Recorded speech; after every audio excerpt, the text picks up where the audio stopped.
Okay, Assalamualaikum warahmatullahi wabarakatuh. Hari ini kita akan mulakan pelajaran fiqh tahun 2, pelajaran keempat, mandi sunat. Kalau sebelum ini cikgu dah terangkan berkenaan dengan mandi wajib. Apakah sebab-sebabnya seorang itu dia kena mandi wajib? Yang pertama sekali, antara sebabnya yang pertama itu contohnya seorang perempuan itu dia telah balik dan telah datang darah haid. Dan seorang perempuan itu dia telah keluar darah 24 jam, lebih daripada 24 jam sehari semalam. Jadi darah dia berhenti. Maka dia nak menunaikan solat fardu ni, maka wajib ke atasnya mandi wajib untuk dia menunaikan solat fardu tersebut. Ataupun dia nak tawaf di Mekah, maka dia wajib dia mandi wajib untuk dia tawaf. Ini berkenaan dengan mandi wajib sebelum ni. Okey, berkenaan dengan mandi sunat ni, orang yang mengerjakan mandi sunat ni maka dia dapat pahala. Orang yang meninggalkan mandi sunat ini dia tidak berdosa dan dia juga tak dapat pahala lah baginya. Jadi untuk kita banyakkan amalan atau ganjaran pahala kita untuk akhirat ini, maka kita perbanyakkanlah kita melakukan amalan-amalan kebaikan. Itu mandi sunat. Okey, itu perkara yang bagus lah. Dan cara nak mandi sunat ni akan ditunjukkan video nanti, insya-Allah. Tapi sebelum daripada tu, cikgu terangkan terlebih dahulu berkenaan dengan mandi sunat ni. Jadi kenapa, apakah jenis-jenis mandi sunat ini? Mandi sunat yang pertama, mandi sunat hari raya. Mandi sunat hari raya ni, hari raya ada dua, iaitu hari raya Aidilfitri dengan hari raya Aidil Adha. Bagi hari raya Aidilfitri adalah satu hari raya yang mana sambutan kemenangan kita, yang mana kita telah berpuasa selama sebulan dalam bulan Ramadan, daripada 1 Ramadan hinggalah ke penghujung Ramadan tersebut. Jadi pada bulan puasa ni kita banyakkan beribadah kepada Allah Subhanahu Wa Taala, dan kita banyak beribadah kepada Allah Subhanahu Wa Taala, dan kita juga banyak kita banyak menunaikan solat sunat tarawih di masjid. Ini berkenaan dengan solat sunat Aidilfitri. Dan solat sunat Aidil Adha pula, itu maknanya solat sunat yang mana orang hari raya Aidil Adha pula, di mana hari raya yang mana orang korban lembu, yang mana cerita berkenaan dengan Nabi Ibrahim alaihissalam. Okey, jadi mandi sunat hari raya ni, sebelum kita nak menunaikan solat sunat hari raya Aidilfitri misalnya, kita mandi sunat terlebih dahulu pada pagi tersebut, dan kita ambil juadah. Contohnya juadah yang disediakan pada hari raya Aidilfitri tu, yang dapat kita lihat itu lontong kan, lontong, ketupat, rendang, apa lagi? Daging sambal daging, dengan makan dengan ketupat, dengan makan dengan makan dengan ketupat lagi, makan dengan ketupat lagi, makan dengan apa lagi? Makan dengan rendang kan, ayam pun boleh, ayam semerah itu juadah pada waktu hari raya Aidilfitri. Dan makan kuih raya sebelum kita pergi solat sunat Aidilfitri kat masjid atau kat surau. Dan bila kita pergi ke mengerjakan solat sunat ni adalah imam akan sampaikan cara-cara mengerjakan solat sunat tersebut. Jadi kita nak raih pahala ni sebelum kita pergi menunaikan solat sunat secara berjemaah di masjid tersebut ataupun di surau tersebut, maka kita pun kita mandi sunat hari raya terlebih dahulu. Kita mandi sunat hari raya Aidilfitri, kita mandi sunat hari raya Aidil Adha. Okey, kita mengerjakan solat sunat terlebih dahulu. Kita mengerjakan mandi sunat hari raya terlebih dahulu, dan mandi sunat gerhana. Gerhana ni dia ada dua, gerhana matahari, gerhana bulan. Gerhana matahari ni terjadi pada waktu siang, adapun gerhana bulan ni terjadi pada waktu malam. Pada waktu malam kita nampak tak ada pun cahaya bulan kan, tutup sekejap. Orang kata lama, gerhana bulan ni lama. Gerhana matahari sekejap je. Biasanya orang guna sepat hitam tu pergi naik atas bukit tu semata-mata nak tengok gerhana matahari ni. Pada masa tu kita mandi sunat gerhana matahari ataupun mandi sunat gerhana bulan, dan kita solat sunat gerhana matahari ataupun solat sunat gerhana bulan. Pada masa itu suasana sangat cantik lah, sangat indah lah pada ketika itu kan. Sebab gerhana ni cantik sebenarnya, gerhana cantik. Masa waktu siang berlakunya gerhana matahari kan, berlakunya gerhana matahari. Makanya bila terkala berlakunya gerhana matahari itu, dia macam bila berlakunya gerhana matahari tersebut, dia akan rasa nampak cantik lah kan, sebab dia ada satu bulatan besar warna hitam. Tu berlakunya gerhana matahari. Ni kat depan ni cikgu ada terangkan sedikit berkenaan dengan gerhana matahari lah. Okey. Ni berkenaan mandi sunat gerhana. Dan mandi sunat masuk Mekah dan Madinah. Okey, Mekah ni adalah tempat yang mana umat Islam mengerjakan ibadah di situ. Dan Mekah ini merupakan Arab Saudi yang memegang tampuk pemerintahan di Mekah tersebut. Jadi ini Mekah, dan di Mekah kita ada Kaabah lah kan. Ada Kaabah dan umat Islam akan tawaf mengelilingi Kaabah. Dan Madinah ni yang terkenal itu Masjid Nabawi, iaitu yang terletaknya dalam itu makam Rasulullah SAW. Dan makam Rasulullah SAW itu diapit oleh makam Saidina Umar dan Saidina Abu Bakar. Okey, kalau kita cerita lebih berkenaan dengan cerita mandi sunat masuk Mekah dan Madinah ni, okey. Mandi sunat ni bila kita nak masuk Mekah ataupun nak masuk Madinah tu, kita mandi sunat terlebih dahulu. Mandi sunat masuk Mekah dan Madinah. Kita masuk Mekah, masuk Madinah, kita mandi sunat. Okey. Kita masuk Mekah, masuk Madinah, kita mandi sunat. Okey. Okey. Ni berkenaan dengan mandi sunat. Okey, jadi kalau kita pergi ke Madinah, okey, kita pergi ke Madinah, kan kita akan nampak kubah hijau ataupun kita panggilkan Masjid Nabawi kat sini kan. Okey, kita pergi ke Mekah ni, kawasan Mekah ni. Ni Mekah, ni kawasan Madinah. Okey. Okey, so ni Mekah, okey, ni Madinah. So kita pun menunaikan solat kita mandi sunat masuk Madinah. Kita mengerjakanlah mandi sunat masuk Madinah. Dan bila kita masuk ke Mekah, kita mandi sunat masuk Mekah. Di Mekah dia ada Kaabah. Dan kita mandi sunat, kita pakai ihram, kita mandi sunat, dan kita pun pakai ihram, kita mengelilingi Kaabah sebanyak 7 kali. Dan di Masjid Nabawi kita ziarahi makam Rasulullah SAW. Ada tempat-tempat yang tertentu kan untuk kita niat ihram. Okey. Itu berkenaan dengan mengerjakan umrah dengan haji lah kan. Okey, seterusnya jenis-jenis mandi sunat seterusnya iaitu mandi sunat selepas memandikan mayat. Seorang itu dia telah meninggal dunia, maka ada orang yang memandikan mayatnya. Maka orang tersebut dia mandi mayat orang tersebut dia memandikan mayat, dan selepas dia memandikan mayat, dia mandi sunat selepas memandikan mayat. Besar ganjaran pahala orang yang memandikan mayat ni. Dia ambil fardu kifayah. Fardu kifayah ni yang mana seorang yang melakukan dalam kampung tersebut, seorang yang lakukan perkara tersebut, misalnya solat berjemaah kan. Solat berjemaah dua orang yang melakukan solat berjemaah di dalam kampung tersebut, di surau, maka yang lain tu tak dapat dosa lah. Kalau tak ada orang langsung mengerjakan solat berjemaah tu di dalam satu kampung tersebut, maka yang lain berdosa. Pentingnya lah seorang lelaki tu kena kejar untuk solat berjemaah di kampungnya. Okey, mandi sunat setelah pulih daripada hilang akal. Okey.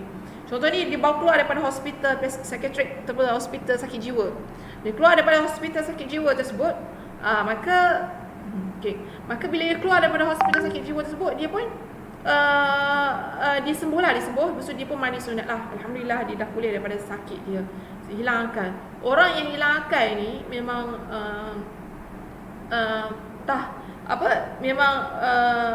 solat fardu ke atasnya pun dia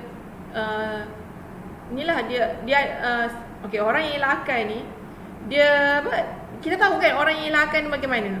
Orang yang hilang akal ni dia gila. Maknanya dia adalah dari segi term medicine ataupun term medik, dia akan tahu orang yang ada simptom-simptom hilang akal ni bagaimana. Okey. Mandi sunat kerana wukuf di Arafah.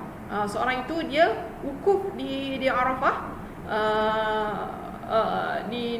Masa wukuf di Arafah ni adalah salah satu perkara yang dilakukan pada salah satu daripada perkara yang dilakukan dalam menunaikan haji. Okey, dan mandi sunat kerana ihram.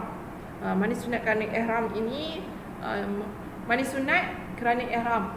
Dia sebelum dia nak memakai baju ihram tu, okey, dia pun mandi sunat terlebih dahulu. Mandi sunat kerana ihram. Dan mandi sunat kerana masuk Islam. Seorang itu dia seorang yang beragama Buddha, dan dia masuk Islam, maka dia mandi sunat selepas daripada itu. Dan mandi sunat kerana solat Jumaat. Dia nak menunaikan solat Jumaat di masjid ataupun ikut mazhab Syafi'i boleh menunaikan solat Jumaat di surau, maka dia kena mandi sunat kerana solat Jumaat. Dia bukan dia kena untuk dia mendapatkan pahala. Maknanya dia nak dapat pahala, maka dia mandi sunat lah kerana solat Jumaat di masjid. Okey, ini berkenaan dengan solat Jumaat. Solat Jumaat ini dilakukan pada hari apa? Pada hari Jumaat. Dan pada hari Jumaat ini ramai orang-orang lelaki yang berada, yang kerja di pejabat ataupun ataupun juga kanak-kanak yang umur 12 tahun, 13 tahun ikut ayah dia untuk menunaikan solat solat Jumaat ni di masjid. Kan?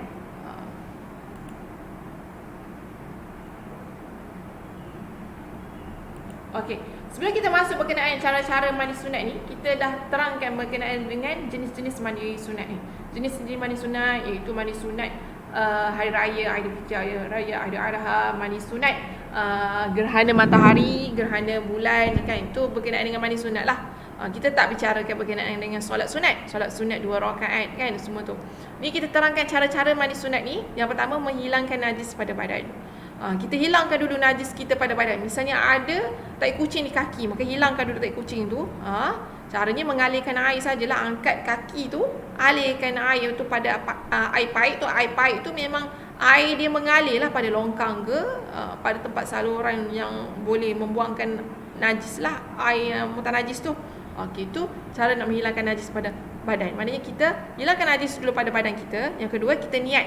Lafaz niat mandi sunat iaitu nawaitu sunnata lillahi ta'ala. Sahaja aku mandi sunat kerana Allah Subhanahu Wa Ta'ala. Jadi kena ingat erti mandi sunat tersebut. Dan yang ketiga, meratakan air ke seluruh anggota badan kita. Kita ratakan air pada keseluruhan anggota badan kita.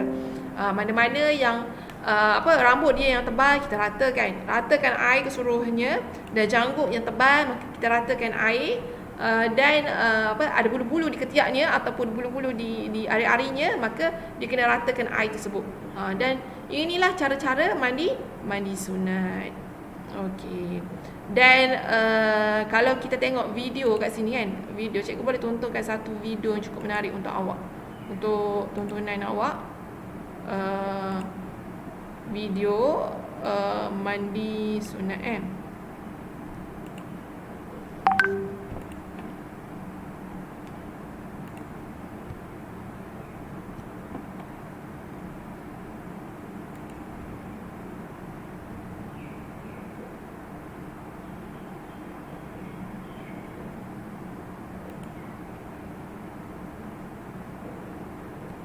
sembahyang sunat.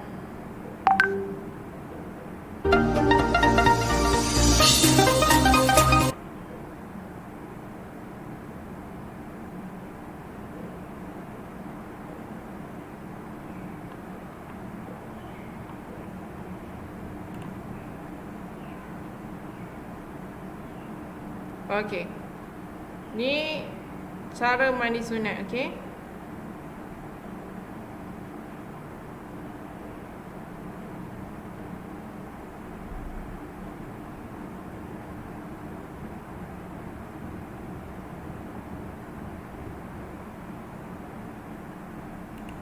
Okey, ini cara mandi sunat. Hendaknya dibaca di dalam hati. Ya Idul Fitri. Hukumnya sunnah. Waktu pelaksanaannya sebelum atau sesudah sholat subuh menurut Imam Al-Ghazali. Dapat dimulai pada tengah malam menurut Syekh Al-Baijuri. Tata cara mandi. 1. Niat. 2. Membasahi seluruh badan dengan air dari ujung rambut hingga telapak kaki. Membasuh keseluruhan badan. Langkah-langkah mandi hari raya Idul Fitri. Langkah-langkah dia macam mana? Pertama adalah niat. Okey. Bismillahirrahmanirrahim. Nawaitul ghusla li'idil fitri sunnatan lillahi ta'ala. Catatan, dalam kamar mandi, niat hendaknya dibaca di dalam hati. Niat boleh dibaca di awal mandi atau saat mulai mengguyur tubuh dengan air. 2. meratakan air ke seluruh tubuh. Dalam mandi, disunahkan mendahulukan bagian tubuh sebelah kanan. Okey, ratakan air seluruhnya. Ambil cedok ni. Okey.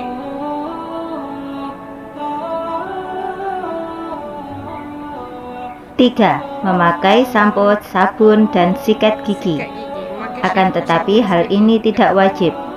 Bahkan jika seandainya Tidak tidak wajib memakai pun. sampo, sabun, dan sikat gigi, dalam mandi wajib, hal itu tidak mengapa, asalkan dua rukun di atas sudah terpenuhi, yaitu niat dan meratakan air ke seluruh tubuh. Okey.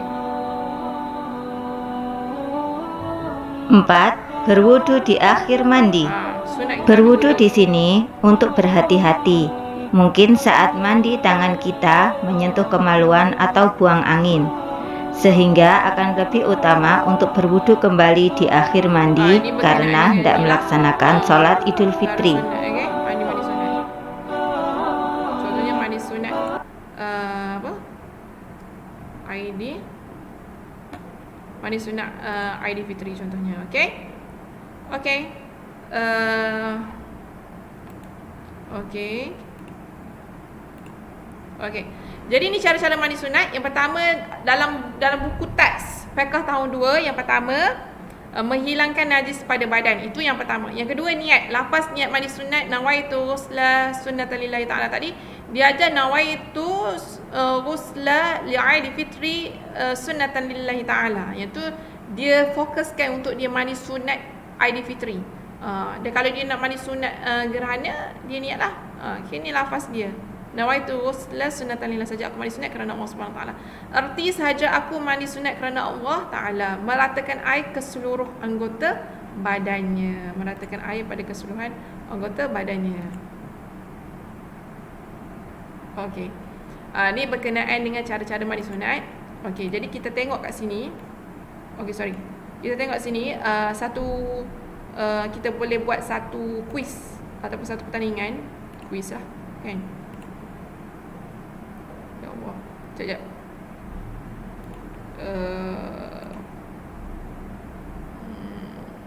Okey.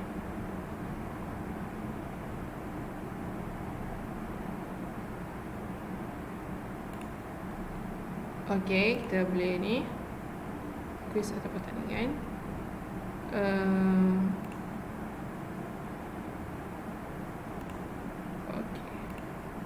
Okey, kita tengok kat sini. Quiz Fiqh tahun 2 mandi sunat.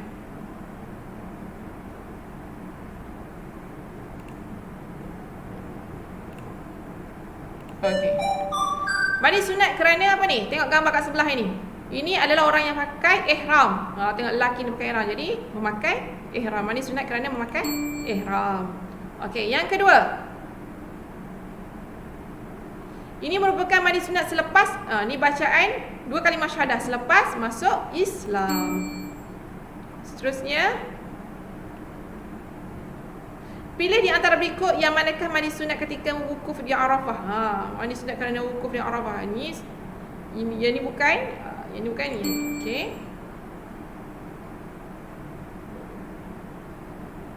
Sebelum menunaikan solat sunat hari raya Aidil Fitri, kita disunatkan untuk mandi sunat hari raya.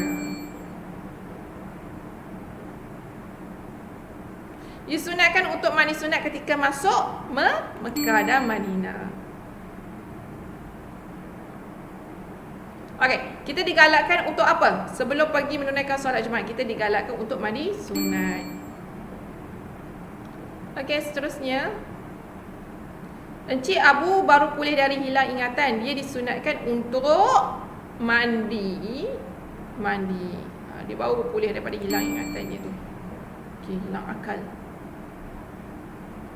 Okey, mandi sunat apa ni? Gerhana. Gerhana terdiri daripada gerhana bulan dan gerhana ada 2 gerhana. Itu gerhana bulan dengan gerhana matahari. Okey.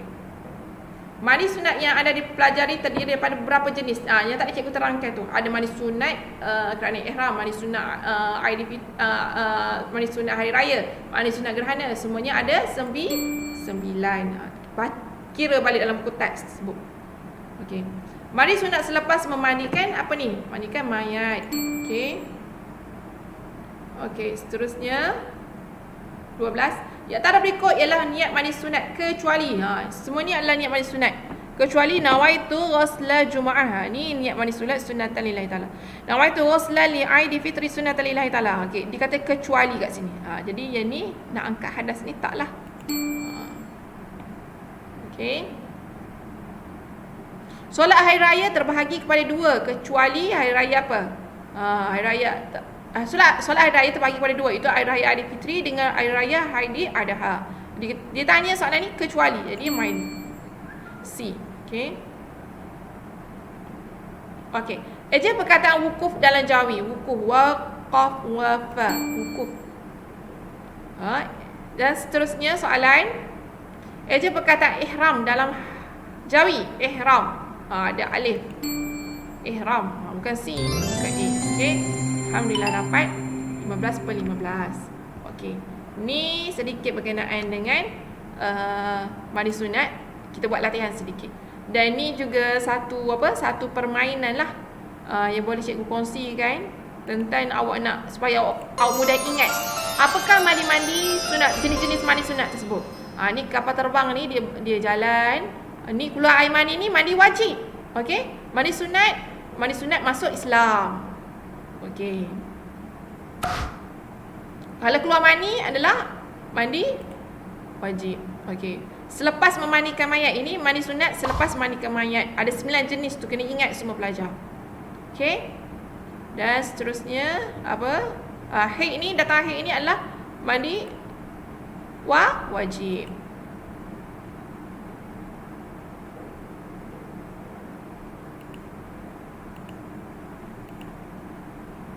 Keluar iman ini mandi wajib. Okey. Wukuf di Arafah mandi sunat.